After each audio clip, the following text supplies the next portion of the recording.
Hello, welcome to your second video for 7.6. In this one, we're still talking about parent functions. We're going to talk about the graphs for cosine and for tangent. So for my first one, cosine, we need to find our period and our amplitude.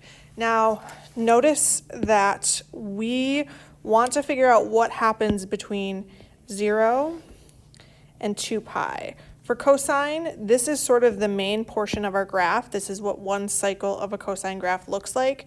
You go from up here at 1 all the way down to -1 and then back up to 1 again.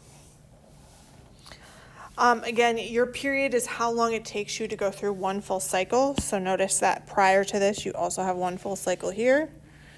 In our case, the length of this is 2 pi.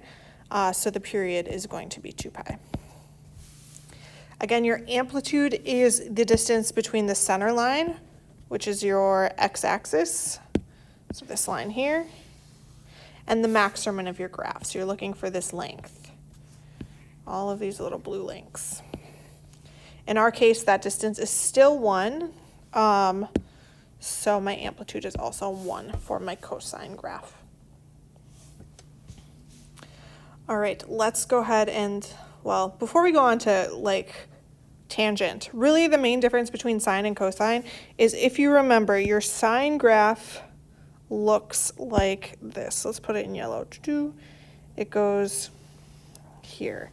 So notice how sine starts at 0, cosine starts at 1, and then you can sort of see how the different values compare to each other throughout. So sine starts at 0, cosine starts at 1. It's just sort of how I remember it and what I think is important. All right, the next parent function we're going to talk about is tangent. To be honest, we're actually not going to do the period or the amplitude for this, so that should be removed from your slide. Mostly we just want to talk about what it looks like. So notice that for our graph, we have these asymptotes here that are on pi over 2, 3 pi over 2, negative pi over 2, and negative 3 pi over 2. And those are lines that your graphs will never cross. And then your tangent function is just sort of this S-shaped curve in between those lines. So more than anything, we just want to show you what the parent function for a tangent function looks like, but we aren't going to use it a whole lot. So more than anything, we just want you to see it. All right, thank you for watching. And as always, if you have any questions, don't hesitate to ask your teacher.